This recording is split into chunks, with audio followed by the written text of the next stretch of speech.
Welcome back to another episode of the Rants of a Red Devil podcast, and in stark contrast to last week when there wasn't a great deal to talk about until about 2 or 3 days before recording, this week's been littered with footballing news, Manchester United news, some good, some not so. So we'll get on to all of that today. We'll start obviously with the massive news that Premier League's back. So from the 17th of June, the Premier League starts and the season resumes again. Starts with those teams with the game in hand. So City, Arsenal, Sheffield United and Villa. United's first game back will be that of the weekend commencing the 19th of June. So either that Friday night, the Saturday or the Sunday.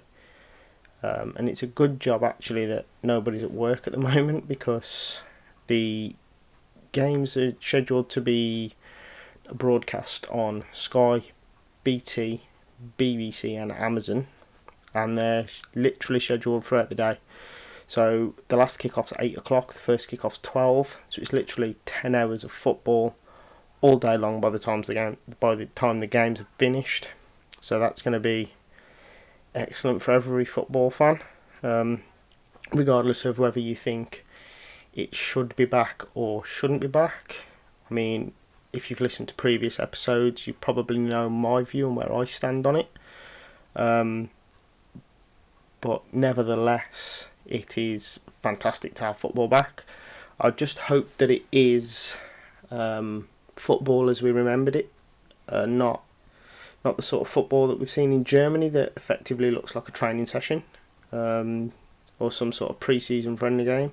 I hope it's football as we remember it, that there's still a lot to play for, and I hope we see that there's still a lot to play for. But anyway, it's good that it's coming back. Should be interesting, should be great to be able to just watch the games. The other news, the big United news this week was regarding Ighalo. Will he stay, will he go? We don't seem to know at the moment. It looked like he was due to leave on Friday, with his loan deal ending, and the new season in China, the Chinese Super League, starting again in a couple of weeks. So it looked like he was set to go back to China, to Shanghai Shenhua. But recently, in the last sort of 3 or 4 days, actually, as we were writing an article on site about Odion Ighalo, there was news breaking that United and Shanghai were in discussions for him to stay. So that's obviously great news if he can. I think he's probably the best plan B that we'd have available. Obviously, if he was to go and we'd look at replacing him as a plan B, you're talking about the big talk is about Josh King being the alternative, but we failed with a £20 million bid for him in January. Now I know the market's different after this pandemic, but we can get Ighalo for 20 million. Ighalo's been there, wants to be there, understands the unique nature of playing for United. Now he's played there, and he's proven. We've seen that he's done some very good things while he's been at United. So why get rid of him and bring in somebody that's effectively untested, that we're probably going to have to end up paying more for? So personally, I hope he stays. There's talk of the loan being extended till January, which would be awesome, because it'd mean that we've got that plan B for another year pretty much. But whether or not he will, I think it all comes down to finances. After this pandemic, wages, loan fees, transfer fees, whatever it might be, I think it comes down to finances and where United where United see their priority in terms of strengthening. I think obviously the key. Regarding loans, positive bit of news for United. They've again seemed to have got this bit spot on, as most of the stuff regarding the pandemic, and we'll get onto why we say most shortly. But United have waived £130,000 worth of loan fees for Joel Pereira, currently on loan at Hearts, Kieran O'Hara, currently on loan at Burton, and Ethan Hamilton, currently on loan at Bolton. United have argued that it helps keep the money in the lower leagues, especially due to these financial challenges caused by coronavirus. So again, that's another great PR plus for United. They've done the right thing again, and as they have for so much of this pandemic, they've done the right thing. Like I say, great PR plus. Another PR plus for United, and in particular Marcus Rashford. All the money that he raised for Fair Share, I believe it was in the region of £20 million. He's actually received an award in recognition for raising those funds to help feed the vulnerable. So when we go back to the start of this pandemic, and we have Matt Hancock's comments, effectively stating footballers should dip their hand in the pocket to support the nation during this.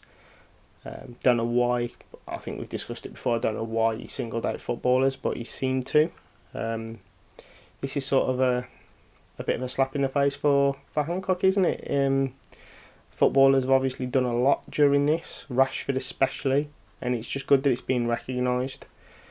So that's a good bit of news from a United point of view.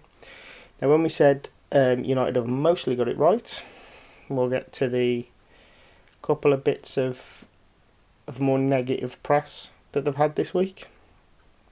So the accounts were released. I'm not sure if that's third or fourth quarter accounts. I'm not sure. But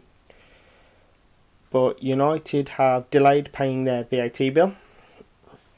Now that's perfectly fine under the government proposal, under the scheme to aid businesses with the effects of coronavirus.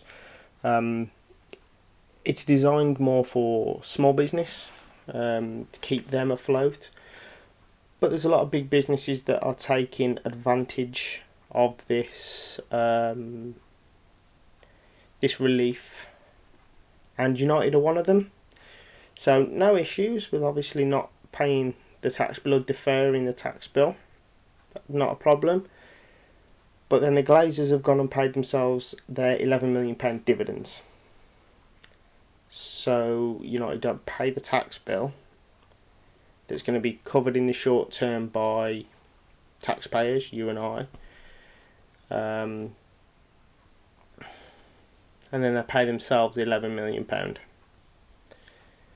It's got to be one.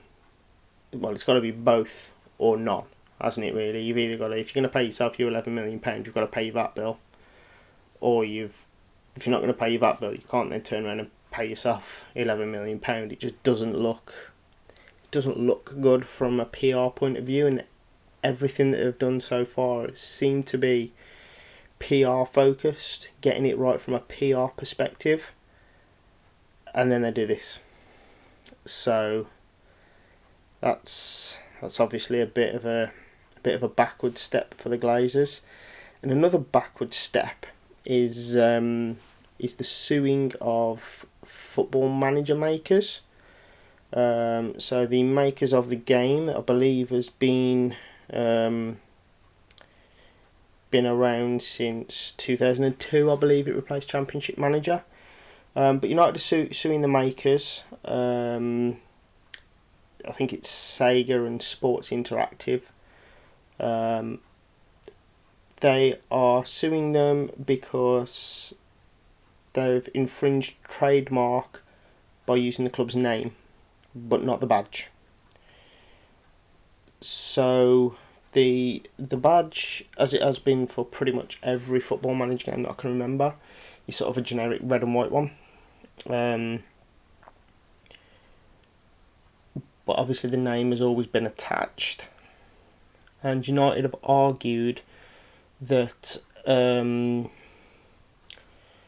it sort of devalues the brand by not using the correct badge. I mean, it's a game. I understand, obviously, brand's a big business, and United's a big brand, a massive brand. So we've obviously spoken before about the brand power of United. But the thing that I don't understand is this has been going on for about 18 years. Why now? Why now is there an issue regarding the value of the brand in terms of the game? An issue with the badge not being used but the name being used. I just don't understand where it comes from, and we're only going to get one winner. This isn't good press for United. We're only going to get one winner out of this, and that's the lawyers. They're the only ones that win. But to end on a more positive note, well, you can look at it how you want. Could be positive, could not be positive. United have reportedly taken out a further loan of £140 million. That's where it might not be positive. It's another loan. It's more debt saddled on the shoulders of the club that's already swamped in debt based on the takeover and the running of the club. It's believed that the loan has been taken out to see them through the pressures and struggles following coronavirus. It's also believed that the funds could be used, or a good chunk of those funds could be used toward the signing of Jadon Sancho. So that's where it's sort of got the good sense from the fans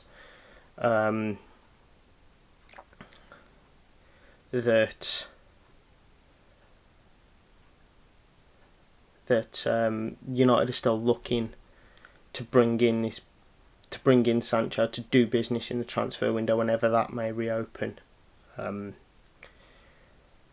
because obviously they're aware that it's needed. They're aware that there's issues there in terms of the squad needs strengthening, and we've spoken at length about Jadon Sancho and about the positives and the qualities that he'll bring to Man United. So it's nice to know that United are still looking, even with all the uncertainties going on, they're still looking to invest and strengthen that squad, no matter how it's done. I mean, you can make your own mind up on that. You're either happy that they're looking at strengthening, or you're disappointed with the fact that it's done again by debt. So you can look at it one or two ways, and let us know your opinions on that. Let us know on Twitter or down below in the comments section if you're watching this. Like I say, you can contact us on Twitter. You can find us at RantDevil.